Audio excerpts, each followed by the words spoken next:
चांद बावड़ी राजस्थान के दौसा जिले के आभानेरी गांव में स्थित है।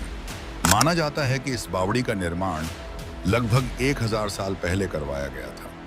उस समय राजस्थान में पानी की कमी एक बड़ी समस्या हुआ करती थी, इसीलिए यहाँ ऐसी बावड़ियां बनाई जाती थीं जहां बारिश के पानी को लंबे समय तक सुरक्षित रखा जा सके। लेकिन चांद बावड़ी सिर्फ पानी जमा करने की जगह नहीं थी। इसकी वास्तुकला इतनी अद्भुत है कि आज भी इसे देखने वाले लोग सोचने पर मजबूर हो जाते हैं।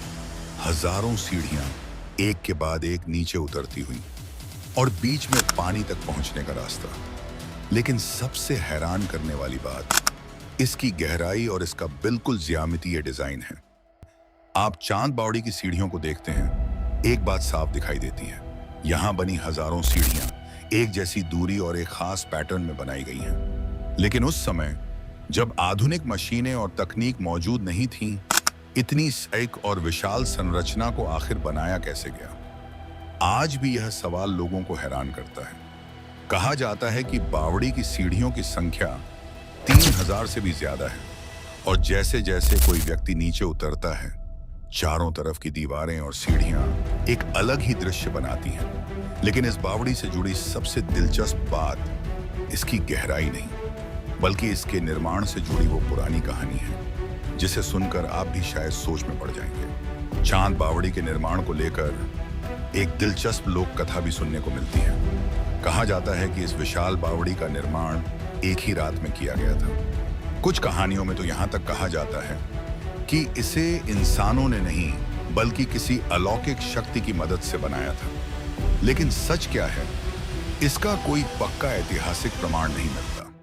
हकीकत यह है कि उस दौर के कारीगरों ने अपनी मेहनत, गणना और अद्भुत वास्तुकला से इस बावड़ी को तैयार किया होगा।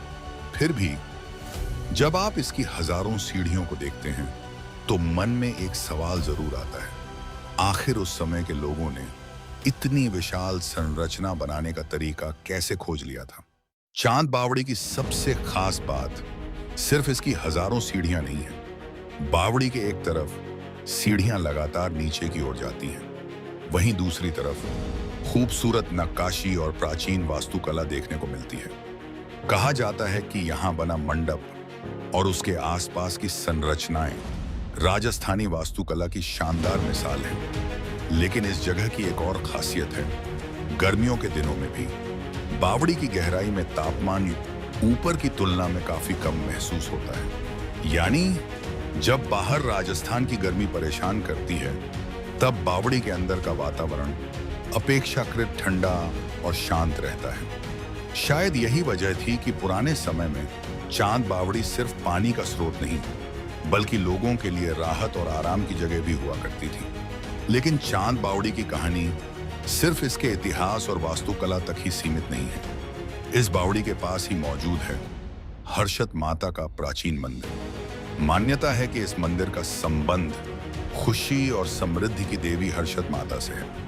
कहा जाता है कि पुराने समय में दूर दूर से लोग यहाँ दर्शन करने आया करते थे और शायद यही वजह है कि चांद बावड़ी का यह इलाका सिर्फ पानी के लिए ही नहीं बल्कि धार्मिक और सांस्कृतिक रूप से भी बेहद महत्वपूर्ण माना जाता था। आज भी जब लोग यहाँ पहुँचते हैं तो एक तरफ उन्हें हजारों सीढ़ियों वाली विशाल बावड़ी दिखाई देती है और दूसरी तरफ सदियों पुराना मंदिर। दोनों मिलकर इस जगह को राजस्थान की सबसे खास ऐतिहासिक जगहों में से एक बना देते हैं। लेकिन सवाल अब भी वही है, आखिर चांद बावड़ी का नाम चांद बावड़ी क्यों रखा गया? इसके नाम को लेकर भी अलग अलग मान्यताएं सुनने को मिलती हैं। कुछ लोगों का मानना है कि इसका नाम राजा चांदा से जुड़ा हुआ है, वहीं कुछ लोग इसे स्थानीय परंपराओं और पुरानी कहानियों से जोड़ते हैं। लेकिन इतिहास में इसका सबसे पुराना और सटीक नाम पूरी तरह स्पष्ट नहीं है।